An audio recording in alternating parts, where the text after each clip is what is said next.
All right, let's take a look at what LegalEagle had to say. I'm going to enforce all laws concerning the protection of classified information. No one will be above the law. Okay, now we know the crimes that the DOJ thinks former President Trump committed. When the FBI served a search warrant on Donald Trump's Florida club, the reaction was shock and outrage. What records could Trump have that would justify a raid on the ex-president's home? Well, now we know that reports indicate that the FBI was sent to retrieve... Yeah, going back to that fishing analogy. Let's say there's a big pond. Let's say there's a fish that you're trying to get from that big pond. You know that there is a fish in that pond that you are trying to get, okay? You can go on a fishing expedition knowing full well that where the fucking fish is. That's how you're supposed to retrieve it. You ask nicely and the fish doesn't come out. You have to retrieve it. It doesn't work that way. And especially after the fish has been retrieved, you can't turn around and be like, well, this was a fishing expedition. Okay, well, it was legal, so shut the fuck up. Retrieved documents in part related to nuclear weapons. And although we don't know what was in the dozens of boxes removed from Mar-a-Lago, we do know that Jay Bratt was present for the search. Bratt is the FBI's chief of counterintelligence and export control. That probably means that yes, Trump had information related to nuclear weapons or national defense. This is a really big deal because presidents do not have the right to classify or declassify records relating to nuclear information. We'll get into that in a second. And now we have the benefit of the actual warrant that's the other part too, yeah. That was served on Trump's estate. So in this video, we're going to take a deep dive into the crimes that former President Trump may have violated by taking a U-Haul full of documents to his basement in Palm Beach. But here's what we know so far. On Friday morning, Trump sent messages by Truth Social insisting that the, quote, nuclear weapons issue is a hoax. He also suggested that Barack Hussein Obama had lots of nuclear information that he had used for his library. He also once again accused the FBI of planting information, and almost at the same time, he claimed that he had a standing order to declassify all information taken out of the White House, which seems to run contrary to his allegation that the FBI planted the information that he seemingly declassified.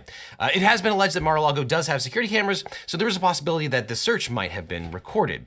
Now, meanwhile, Eric Trump did what Trumps do best. He asked people to donate money if they're mad. And now, after a week of speculation, we have the actual search warrant that was served, which is fairly unusual because these things tend to stay sealed. So why was it the case that the court unsealed it? Well, according to the New York Times, the government first tried to convince Trump to simply return the records at issue. When he did not comply, the government served Trump with a subpoena to return the boxes. Trump apparently only partially responded to the subpoena, so the DOJ decided to get a search warrant to get the rest of the records. The Washington Post has reported that the FBI sought, among other items, classified documents related to nuclear weapons. Attorney General Merrick Garland held a press conference on Thursday where he confirmed three things. First, that he approved the warrant in accordance with the memo on political targets. For more information about that memo, which originated with Trump's Attorney General Bill Barr, check out my other video on the Trump search warrant. Now, second, the DOJ filed a motion with the district court to unseal the warrant application and the warrant itself. That made the two documents public, although it did not unseal the probable cause affidavit that gave rise to the warrant itself. And third, the search warrant and the return were left with... LegalEagle is a CIA informant? Wait, I love that. I mean, I don't know if that's even the case or not, but I love the idea that it is, okay? With Trump's lawyers in accordance with the federal rules of... Oh, he said, I lied, by the way. Thanks.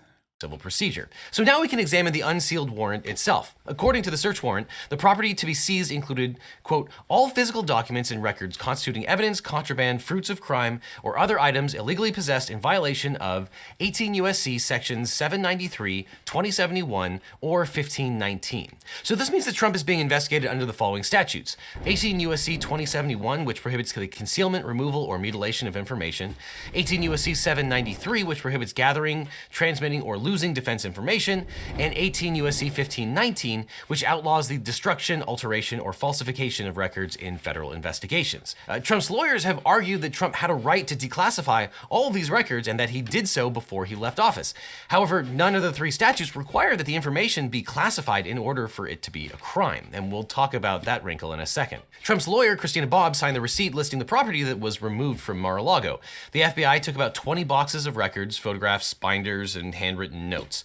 The list starts with clemency records related to Roger Stone and, quote, Info Ray, the President of France.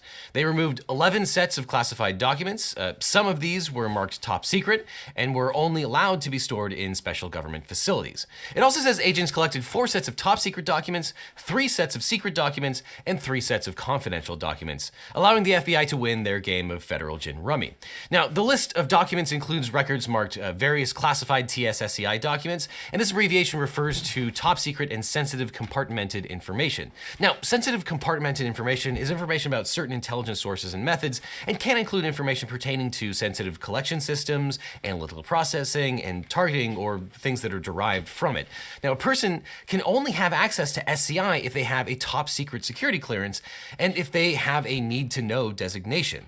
Although the president has access to SCI, that doesn't necessarily mean he has the authority to remove SCI documents and store them in his house after he's no longer. If they're not going to declassify anything, I want them to, at the very least, declassify the fucking this top secret information pertaining to the French president. Like, what did he get? I want to know. Do we know that? Maybe I don't. Maybe that was declassified. What was it? Like, what could he have taken that has like top secret information about the French president? And also, why? Ball weight? Yeah, I don't know if the American agencies have that information. Longer president. And since the boxes of records recovered from Mar-a-Lago do seem to relate to national defense, I turned to one of the preeminent national security lawyers in the country, and coincidentally the lawyer who is currently litigating my federal cases regarding John Bolton's memoir and the Inspector General misconduct in the last administration, Kel McClanahan. So Kel, what could it mean if Trump has or withheld national security information? Well, once national security information is involved, that's a completely different ballgame. And it doesn't even have to be classified information. The Espionage Act, which I'm sure most... This is why I keep saying it doesn't even fucking matter if he declassified it or not. Whether he declassified it in his brain, whether he actually like declassified it, which he didn't. He definitely didn't declassify it in his brain. You can't do that. That's bullshit. Especially as it pertains to nuclear information. You can't just fucking declassify it. There's a process for declassification, and there's an additional process that you need to go through with the Atomic Commission, or whatever the fuck it's called. But even if you did, let's say, you still can't. You can still be hit with the fucking Espionage Act. If your viewers are familiar with, doesn't require something to be classified before it heavily penalizes people who take it, who hide it, who destroy it, who keep it in their basement. It just requires that something be called national defense information, which is helpfully defined as information related to the national defense. That extraordinarily broad definition allows people to be prosecuted under the espionage. Oh my God, he has Trigun. Oh my God, this dude has Trigun behind him. Dude, respect. This guy, I trust him. I respect him. I think he has great legal takes. Okay, that's wild. What the fuck? Respect. Espionage Act for taking information that is not classified as long as it has something to do with the national defense. And when you have classified information, well, that triggers a different law called 18 U.S.C. 1924, which used to be a misdemeanor that people pled down to for mishandling classified information. Oh man, it sure would be a shame if it was no longer a misdemeanor. But President Trump himself... Oh, that's right. It's because Trump made it a fucking felony. Fuck, that's crazy. That's crazy to think about. Crazier than the misdemeanor of watching the 60-second ad break at the top of the hour, obviously. Which I lied. It's not even a misdemeanor, but you will get a 60-second ad break at the top of the hour. Now, of course, if you don't want to see those ads, all you need to do is subscribe. Very easy way to avoid that. Subscribe for $5 or for free with a Twitch Prime, and you will no longer see the top of the hour ad breaks. Okay, I will not forget to run it this time. I will run it on time. You can also get gifted a sub if you're lucky, but if you're not lucky, make your own luck. Here's the 1 minute ad break now. Signed a law in 2018 that made it a felony, so that all they have to prove is that there was classified information He did not store it properly, therefore he's guilty. It's as close to a strict liability crime as you generally get in the intelligence community. And so, Kel, there are also reports that the documents could... But wait, maybe in his mind he decided that it was no longer a felony. Guess what? You got wrecked, libtard. That's right. What if he fucking, in his mind, without telling anyone, decided that it was no longer a felony if he did it himself? Yeah, you didn't think about that, did you? Relate to nuclear weapons. If that's true, how does that change things? Well, the involvement of nuclear weapons information throws a whole new variable into the mix. You see, what we think of as classified information is actually a creation of an executive order. That is, the control of the classification is the exclusive domain of the Thank you, president Tyler and the Spark, for the executive 5 get the branch. subs. The president can classify it, the president can declassify. However, nuclear weapons information is one of the few types of information that's controlled by statute, in this case, the Atomic Energy Act. And the statute says that this information cannot be released or disseminated without going through a certain set of steps. And that is not within the exclusive control of the president. Therefore, even if Trump had said that he declassified this information before he took it home with him, that wouldn't be enough. He would have declassified it for the purposes of the executive order, but he would still be bound by the Atomic Energy Act, which carries its own criminal penalties. Yep. Thanks a lot, Kel. Kel runs the National Security Counselor and does great work, including legal attempts to recover the Secret Service and DHS leadership text messages that were illegally deleted last year that you've no doubt read about in the news. And a tax-deductible donation to the NSC would go a long way since they're handling many cases, including my own, pro bono. So there's a link to that down in the description. So that's the information and documents that are at issue in this investigation. But let's look at the actual... Cal also does look like one of those like fucking defense counsel that would like get rappers out on bail. You know what I mean? He just straight up looks like one of those lawyers. Crimes that are being investigated. The first is 18 U.S.C. 1519, the destruction, alteration, or falsification of records in federal investigations. It states, quote, whoever knowingly alters, destroys, mutilates, conceals, covers up, falsifies, or makes a false entry in any record, document, or tangible object with the intent to impede, obstruct, or influence the investigation or proper administration of any matter within the jurisdiction of any department or agency of the United States. Tyler Spark, thank you for the 7, give this up. Shall be fined under this title, imprisoned not more than 20 years, or both. So in other words, to convict a defendant of obstruction under Section 1519, the government has to prove each of the following elements. First, that the defendant knowingly altered, destroyed, concealed, or falsified a record, document, or tangible object. And second, the defendant acted with the intent to impede, obstruct, or influence an actual or contemplated investigation of a matter within the jurisdiction of an agency of the United States. Now, the government doesn't have to prove the defendant's sole or even primary intention was to obstruct justice, as long as the government proves beyond a reasonable doubt that one of the defendant's intentions was to obstruct justice. But that takes us to 8 U.S.C. 2071, which prohibits the willful concealment, destruction, or removal of federal documents. To establish a violation of this provision, the government must prove 1, an individual concealed, removed, or destroyed a record, or attempted to do so, or took and carried away a record with the intent to do so. The record was filed or deposited in a public office of the United States, and the individual acted willfully and unlawfully. Now, note that this is a specific intent crime that requires a person to have had an intention to destroy or remove the records in violation of these laws. And is often the case with these specific intent crimes, Trump might be able to argue that he didn't know he wasn't allowed to remove the documents or destroy them, although there's certainly evidence that he was repeatedly told he was violating the law with the way that he handled records. The Washington Post reported that 2 of Trump's former chiefs of staff, Reince Priebus and John Kelly, and former White House counsel Don McGahn, warned him about the Presidential Records Act. When it comes to a potential violation of 18 U.S.C. 2071, there is an additional wrinkle because that section ostensibly prohibits someone from running from office.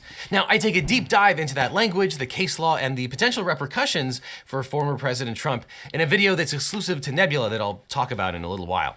That takes us to 18 U.S.C. 793, which concerns the gathering, transmitting, or losing defense information.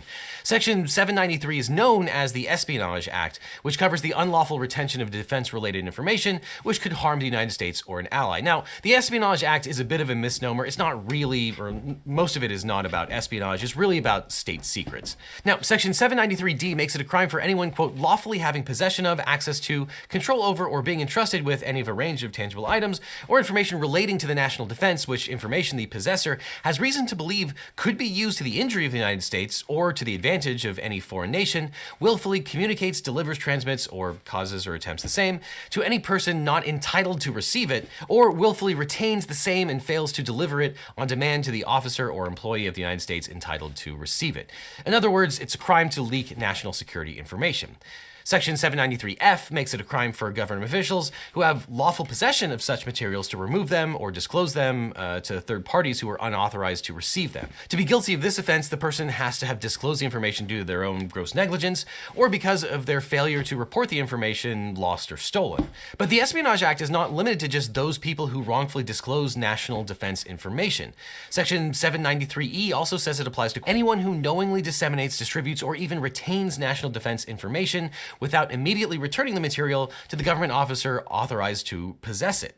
In other words, the text of the act draws no distinction between the leaker, the recipient of the link, or the 100th person to redistribute, retransmit, or even retain the national defense information that, by that point, is already in the public domain. So basically, the entire staff of Mar-a-Lago should probably lawyer up at this point. And if the person who is charged under the act knows or has reason to believe that the information in their possession relates to the national defense and could be used to injure the United States or benefit a foreign power, that person is violating the act's plain language regardless of their specific intent. So that means that almost anyone in the chain could be prosecuted under this section. The leaker, who in this case would be the ex-president, his son, son-in-law, a journalist, or even one of Trump's lawyers. Now, there is one crime that isn't mentioned in the search warrant, and that is a violation of the Presidential Records Act.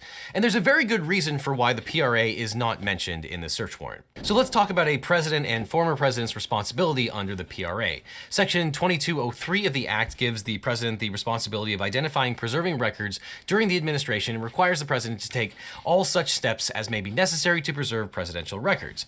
However, a president may also destroy records that the president decides, quote, no longer have administrative, historical, informational, or evidentiary value. Before destroying records, the president must ask the archivist for their opinion. Although the archivist can give an opinion, the person can't stop the president from making their own call. And if the archivist does not sign off on the president's determination, congressional subcommittees are notified, but it's unclear what Congress can actually do during such a dispute. The statute is murky and vague, which brings up the most important point about the PRA. It lacks a real enforcement mechanism. Although a president is not supposed to rip up records, shred them, or flush them down the toilet, the PRA is at most a statement of best practices like an honor system. This was illustrated early in Trump's tenure when Crew challenged Trump's record-keeping practices by suing him under the PRA. Crew alleged that Trump deleted tweets in violation of the PRA and that the White House use of encrypted and auto-deleting messages hindered the ability of federal agencies to perform their duties. The lawsuit sought a court order compelling the president to stop auto-deleting messages and preserve them under the PRA, but the D.C. Circuit dismissed Crew's lawsuit, interpreting the president's record-keeping duties narrowly. The court held that mandamus relief was only available under extraordinary circumstances, and that a president's record-keeping duties under the PRA are too discretionary to be enforced by court order. Although courts can review the classification of existing records, a court can't stop the president from acting. In other words, the court held it could not tell the president to create and preserve particular records. However, courts have been willing to enforce some modest limits on what White House officials can do with records that have already been created. Crew successfully sued Dick Cheney for failure to classify some documents as presidential records. A district court also invalidated an agreement between President H.W. Bush and the National Archives that would have conferred complete control of presidential records on the president after he left office. Although citizens don't have a right to enforce the PRA, the Department of Justice arguably does have a mandate to enforce the PRA in some circumstances. Crew in the National Security Archive wrote to FBI Director Chris Wray and AG Merrick Garland and requested that they investigate whether former President Trump violated criminal laws by willfully destroying and mutilating his presidential records while in office. The National Archives also requested that the Department of Justice undertake an investigation. But there are a number of criminal statutes that make removal and destruction of federal property a crime. It is generally illegal to remove property from the White House. For example, in 2001, Bill Clinton staffers removed the W key from West Wing keyboards right before George W. Bush was inaugurated. This prank was actually theft, and the General Accounting Office interviewed over 100 government employees about the theft of the W's. So, if the government decides to charge Trump with crimes related to these documents, what are Trump's defenses here? Well, the first would probably be declassification. Trump's lawyers say that he had declassified the documents at issue. Now, presidents do have broad plenary power to classify and declassify documents. Yeah, now you can't watch Aiden Ross, chatter. You're right. How was George W. Bush going to watch Aiden Ross when the W's taken away from him? Well, I guess Aiden lost. Let's be real. All you need to spam is L's for the most part. That power stems from their position as commander-in-chief. The president can delegate this authority, they can exercise it themselves, or they can order the release of classified documents after a certain period of time. And as far as we know, Barack Obama was the last president to issue an order on classified information. Under Obama's Executive Order 13526, original classification authorities, like the heads of various departments and agencies, were allowed to classify and declassify information owned by their organizations. That means that departments might authorize the disclosure of information to someone with the proper security clearance. And this executive order has not been rescinded, and federal agencies are still following it. However, future and following presidents like Trump and Biden are under no obligation to follow Obama's executive order. They can tweak the order, issue their own, or simply handle things in an ad hoc manner. And Trump's approach to classified information could probably be described as freewheeling. And after Trump lost the 2020 election, Donald Trump Jr. tweeted that his dad should, quote, declassify everything. We can't let the bad actors get away with it. Could Trump have declassified everything? I think deep in your heart, you already know the answer to that. Well, technically, yes, the president does have the power to declassify every document that the U.S. government holds, but then that information would be public and you could FOIA that information and release it. And Trump's defenders in Congress Coward. Should have done it. held a press conference to explain that not everything that is classified is totally classified. And in some ways, what they're saying actually does make sense. The government tends to overclassify records, and arguably, a lot more information should be available to the public. Transparency in government is generally a good thing. But in this case, we may be talking about some extremely sensitive top secret information, information that may relate to nuclear weapons. And this gets us to one of the main exceptions about the president's declassification powers, which is that the president doesn't fully control information about nuclear weapons. The Atomic Energy Act regulates information about nuclear weapons and nuclear energy. Under the act, restricted data and formally restricted data are top secret information. Thank you for the raid, Chapo. Hope you had a good stream. And the Act defines restricted data as all data concerning the design, manufacture, or utilization of atomic weapons, the production of special nuclear material, and the use of special nuclear material in the production of energy. Now, nuclear information is placed in the formally restricted data category after the Department of Energy and the Department of Defense jointly determine that it relates primarily to the military utilization of atomic weapons. Now, the president also lacks control over information related to U.S. and foreign intelligence operations. The Intelligence Identities Protection Act protects the identity of covert U.S. intelligence operatives. Their identities and other intelligence sources are protected by statute, and the president cannot reveal them without breaking federal law. And there's also another exception to the president's declassification power, which should be completely obvious. Former presidents don't have the legal authority to declassify records after they leave office. But at base, as noted earlier, declassifying the documents is only one of the hurdles, since a lot of the statutes at issue here do not turn on whether the information is classified. That's completely unrelated. We also don't know if Trump followed the procedure for declassifying the documents. He can't just think declassification in his head while president and the documents How are dare you say that? declassified. Wait, that's not what Ben Shapiro told me. The lawyers at Just Security summarize the process for declassification like this. Classified documents have classification markings in the header and footer of each page, indicating the level of classification for the document as a whole. Furthermore, classified records have cover sheets that specifically indicate when the record was classified by whom and under what authority, as well as when the classification expires. This is a hotly debated topic, actually. So, yeah. No, it's not. No, it's not.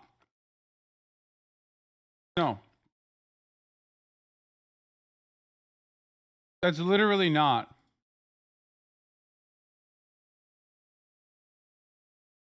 Does not. If Trump did in fact order the declassification, he still needed to make sure his staff took the necessary next steps to modify the classification markings on the documents before he could actually handle and store the records as a private citizen, as if they were unclassified. Under security classification rules, a classification marking on a document has to be treated as valid and binding unless and until a subsequent marking replaces it.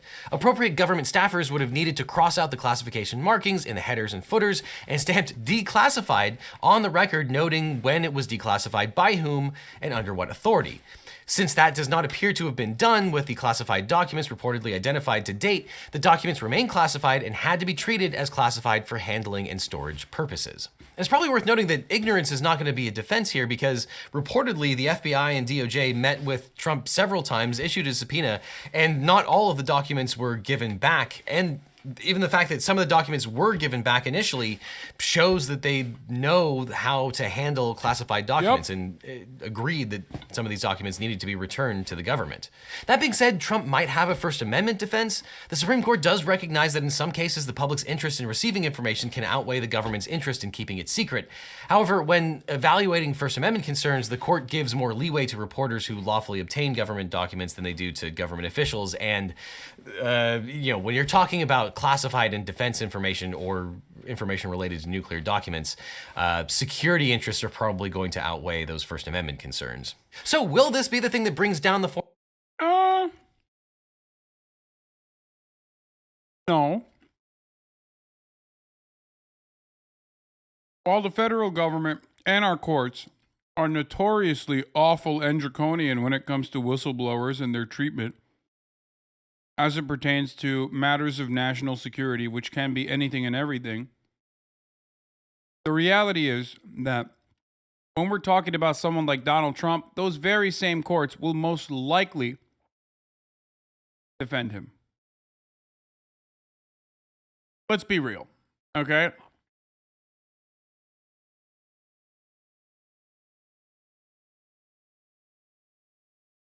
The court system is designed. I mean, they appointed this guy.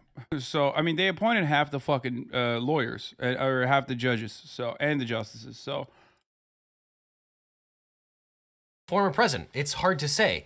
But a lot of people have noticed that a violation of Section 2071 can carry with it a penalty of being barred from office. Could that be used to prevent Trump from running again? Well, I have an entire separate video over on Nebula, exclusive to Nebula, which is today's sponsor along with CuriosityStream. Because on Nebula, my videos always come out early with 0 ads. And I release exclusive content like this all the time, like this entire video on whether Trump can be barred.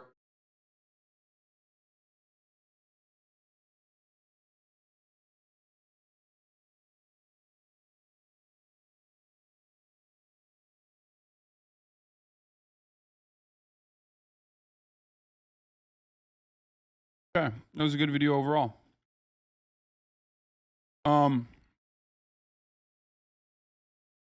Let's talk briefly about Liz Cheney. But we're going to begin. We are